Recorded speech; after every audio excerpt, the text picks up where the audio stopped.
What's good, Gooners? Arsenal recorded their second successive victory under Unai Emery away from home against Cardiff. We will take a deeper look.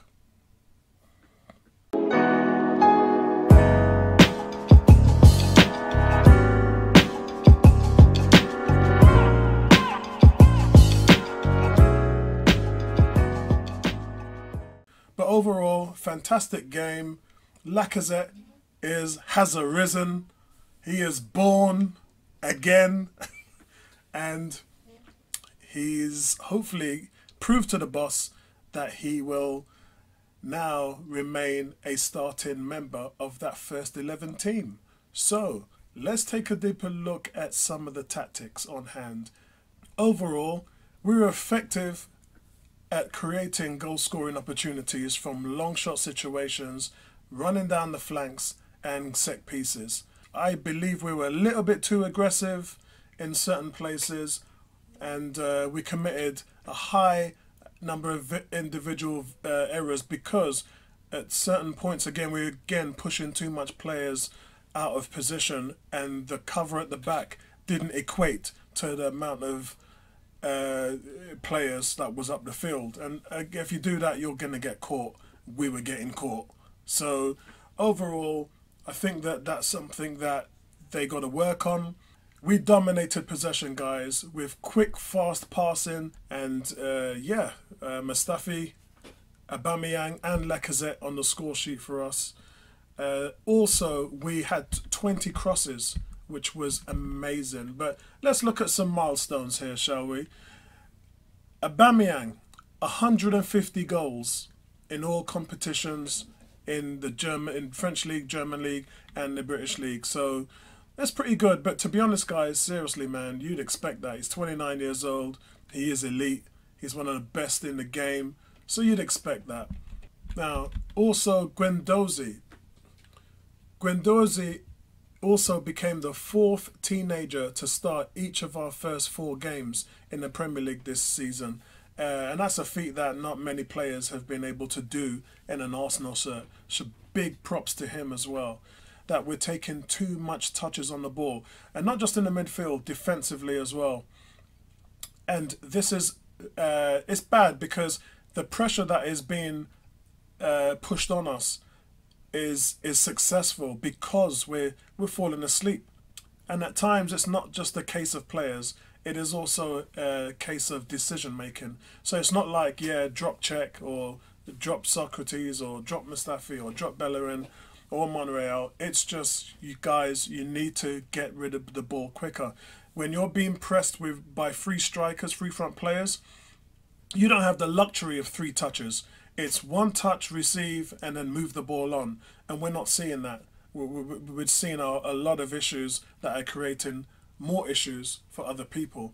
But tactically, the goalkeeper passes the ball to the central defender. This is how it's supposed to work.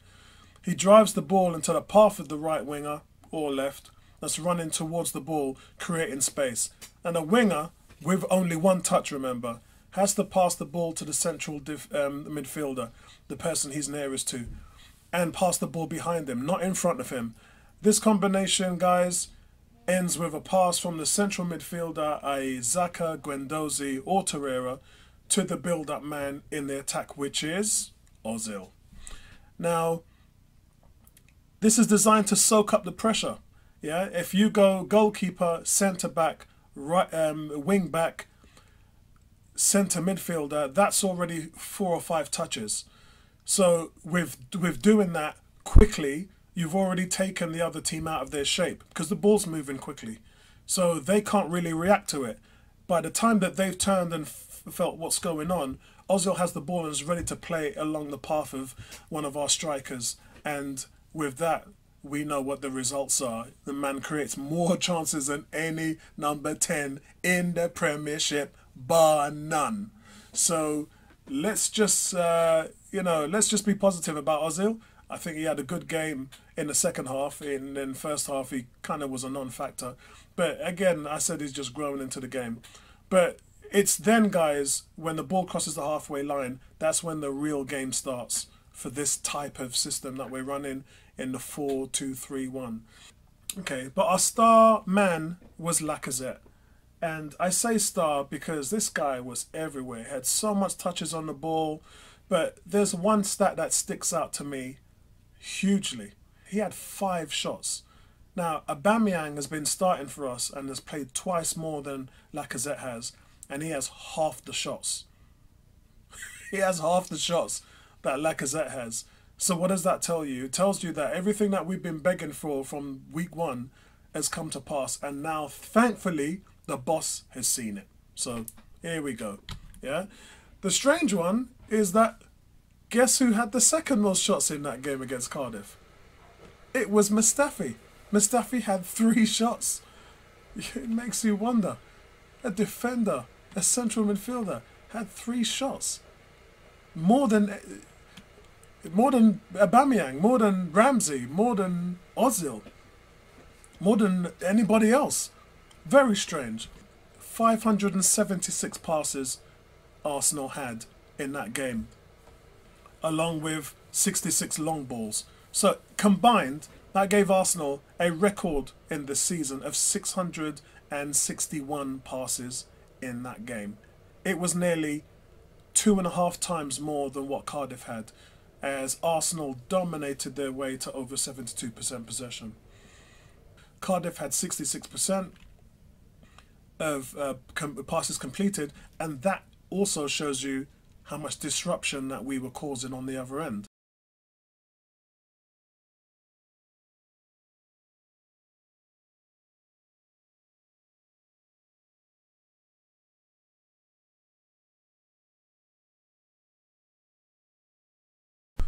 The problem with Cech is that I don't believe that this was really his fault in the mix of things. Yes, he's taken too many timid touches, but if you look at the placing of what happens here we see Cech. He has 2 defenders in front of him being pressed by 2 strikers. What's he supposed to do? If you give the ball out in this situation, it's going to get taken. So you can go straight through the middle. And that's an easy pass to Xhaka. There's plenty of space, just make the pass. But no, what does Cech do? He decides to give it to Socrates. And in that situation, Socrates, he doesn't know what to do with it, and he decides to put the ball back into Cech's feet. Now, this is where the problem is. Cech can see Xhaka right in front of him. It's an easy ball. But instead, he bobbles with the ball and allows the attacker to maintain pressure with him, who only has, 10 yards to make up? It's not a lot. And as I said, too many touches is going to get you into trouble in this system. Cech bobbles the ball, and then the attacker pounces on him, and then all of a sudden he's under pressure. But instead of kicking it away, he kicks it right back to Socrates. Now, the one thing that I noticed in this situation is Socrates, in both occasions, was telling him to kick the ball long. You can actually see, if you look at the bottom right-hand corner of the screen, Socrates is pointing in the air, high, to say, kick it out, kick it out. And Cech, what does he do? The second time he gets into the situation, he has 3 choices with 3 attackers, blue shirts in front of him. And what does he do? He decides to play the ball out on the floor. Makes another bubble, puts the ball right into Ash's feet. Absolute dreadful. And again, so guys, this is on 2 occasions, instances where Cech had given it to Socrates, who himself was under pressure, but gave it back to Cech, when Socrates could have easily hit the ball down the flanks. He didn't do that. It got us into trouble. So people are blaming Cech. I think that Socrates has to share some of that blame, if I'm honest. If you're putting your goalkeeper under that amount of pressure twice, then you got to, even though you're telling him to kick it out far and he's not doing that, then you got to take some of that, mate. You got to take some heat for that. But on came the man who saved everything, Torreira. Torreira, absolutely fantastic. 26 passes, 100% completion, 6 duels won, 3 tackles, 2 recoveries, and an assist. And honestly, guys, this guy is a game changer. He's done this almost every week that he's come on. And this is my recipe for a good holding midfielder. You need a guy who is very alert, a guy who's aware of everything on the field, has good communication, understands his main responsibility is to anchor the midfield and throttle the tempo of the attack. Defensively, to organise the midfield as well in front of the back line. So you need a guy with a kind of excellent work rate, excellent first touch, and good technical skills, and a good ball winner in case your midfield is under pressure. Excellent spatial awareness in the midfield. All of this links back to midfield players who kind of circulate in that kind of possession type football, both in attacking and defending. Now, how many times have I said to everybody over the years, Arsenal are one of the best teams in the league on the ball, but we're one of the worst teams off it. But it's all about movement and awareness. Now, a lot of our players don't have that. They're just not as busy in terms of their work rate or movement. And then it gives us that static type of feeling. That's why we've never looked the same since the likes of Henry, Fabregas and all those guys have left, Van Persie, because we just don't have those players with that kind of anticipation to create space and that hunger to keep going, even though the chips are down, or you might be 1-0 down, or maybe you're 2-0 up and you're thinking, yeah, this is easy, take the foot off the gas, I don't have to run as hard. These guys never thought that way. They were absolutely 90 minutes full on tilt that they were going to just carry on doing what they did to be successful. And it's kind of one of the reasons why, like, we're scoring 2 goals, 3 goals, and we're not scoring, we're not playing like Manchester City, we're not getting a 4, 5, 6. And that's because you've just got a team that needs to understand that level of urgency in attack and in movement.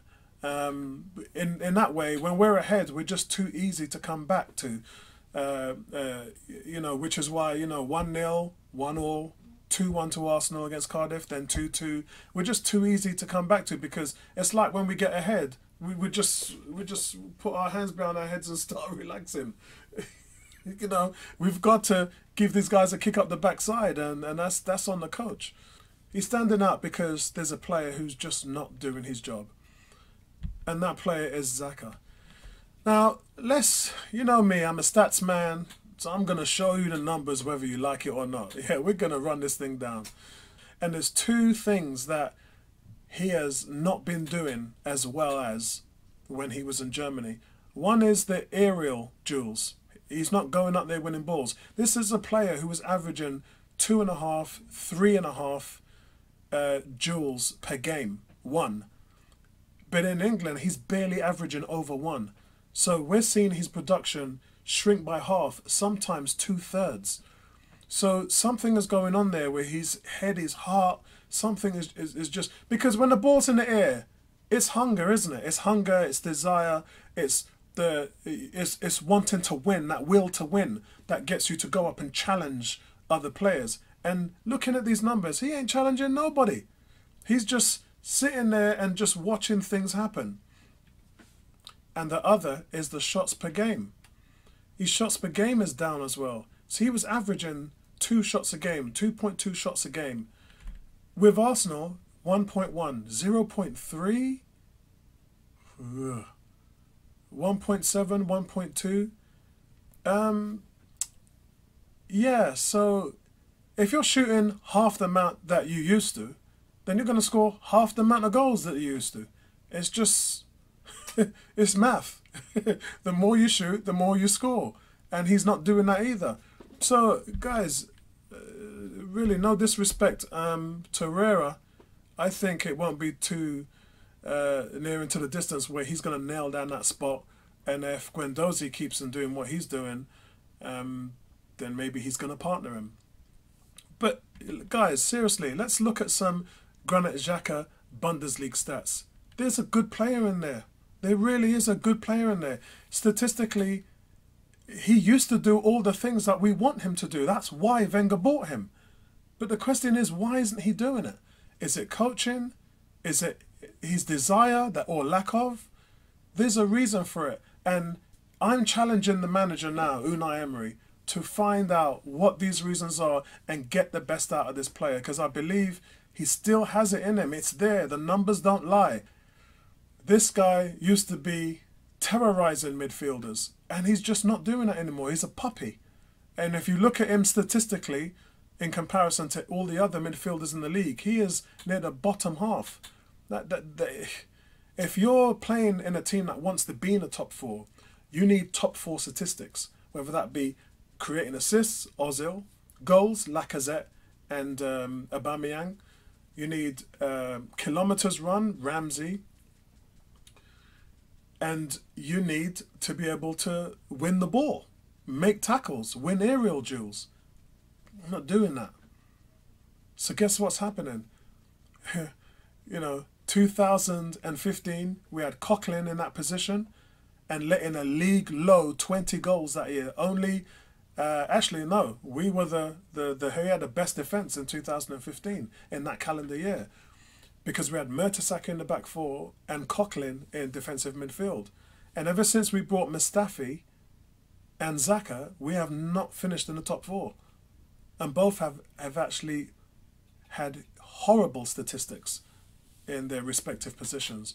So guys, let's take a look at, quickly see what some of our Arsenal fans are saying.